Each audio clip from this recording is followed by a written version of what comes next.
নিৰ্বাচনত গোটেই ভাৰতবৰ্ষতে NDAৰ বিকল্প নাই। এইটোতো প্ৰমাণ হৈছে আমাৰ মধ্যপ্ৰদেশ, ৰাজস্থান আৰু ছত্তীশগড় বা তেলেংগানা যিটো কংগ্ৰেছ জিকি গ'ল, সৰু ৰাজ্য এইটো, ইয়াৰ গুৰুত্ব নাই ৰাষ্ট্ৰীয় পৰ্যায়ত। কিন্তু য'ত মানে ছত্তীশগড় আৰু ৰাজস্থানত বিৰোধী দলে জিকিব বুলি যি ধৰণে এটা আশা কৰিছিল, প্ৰায় আজি ৰাষ্ট্ৰীয় সংবাদ মাধ্যমবিলাকেও এটা এক্সিট পল দিছিলে যে তেওঁলোকে জিকাৰ পক্ষে গৈছে। কিন্তু আণ্ডাৰ কাৰেণ্ট যিটো ৱেব, তাতে বিজেপিৰ সপক্ষে যে আণ্ডাৰ কাৰেণ্ট ৱেব আছিলে, সেইটো ধৰিব পৰা নাছিল।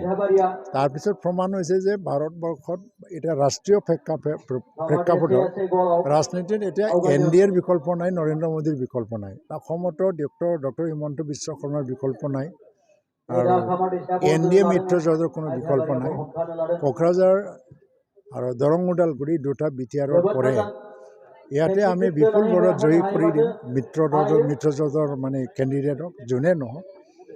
আৰু দুটা ছিটো আমাৰ হ'ব আৰু নৰেন্দ্ৰ মোদীক প্ৰধানমন্ত্ৰী বনোৱাৰ কাৰণে আমি আমাৰ এই BTR অঞ্চলৰ পৰাও আমি সহযোগিতা আগবঢ়াব পাৰিম। মই নাভাবোঁ BPF দলে নিৰ্বাচনৰ আগমুহূৰ্তত তেখেতসকলৰ সকলো কৌশল নীতি সিদ্ধান্ত সলনি হৈ যাবও পাৰে, কোনো ঠিক নাই। তেওঁলোকে সংবাদ মাধ্যমেও জানে, আজি ৰাজনীতিৰ দলবিলাকেও জানে যে BPF কোনো কাৰণত নিজিকে, কাৰণ জনগণৰ ৰাইজ বহুত সচেতন হৈছে। কোনটো লজিকত মানে আজি BPFক ভোট দিব MP ইলেকশ্যন? মানে আমাৰ BTC তেওঁলোকৰ চৰকাৰ নাই, দিছপুৰত তেওঁলোকৰ চৰকাৰ নাই, দিল্লীত তেওঁলোকৰ MP নাই, কি লজিকত ৰাইজে মানে ভোট দিব?